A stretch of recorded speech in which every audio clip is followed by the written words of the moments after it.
Hi everyone, welcome to my YouTube channel. And today we are going to see like, is there any a different representation for the actual versus target and how we can compare it.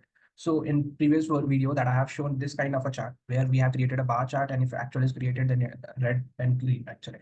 So you can watch video here. Now the different representation is like, if let's say if we are able to achieve target for small, then it should be dial should be green. And if not, then let's say for medium, we are not, for large, we are not able to achieve any kind of a target. So it should be in red. So how we can achieve these things in Power BI? Let's get started for this thing. For this, I need to create first the gauge chart where I need sum of actuals and the sum of target value. If you see here, it is in blue color by default. Now we need to change the color with respect to the conditional formatting. Since we are not able to achieve the target, it's in red. So for this, let's create new measure. And the new measure will be dial color. And if sum of actuals greater than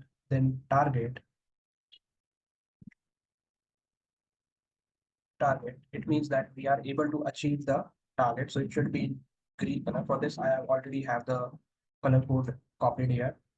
Let me put one. And if target is not achieved, then it should be in red color. So I have the color code for red as well.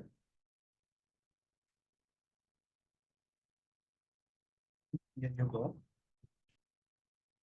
Now, once it is created, I need to go to format color, and here I want to change the target color. So for this, we need to select the field value since we have already created the colors in that.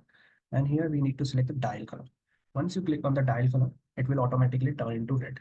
For small, our target has been achieved. If you see here, we have actuals like 17K and the target is 15K. So we are able to achieve this thing. So it's highlighted in green color. So likewise, you can also actually play around with the different condition, and you should be able to do it. So you can just format it a bit and it should look good if you see.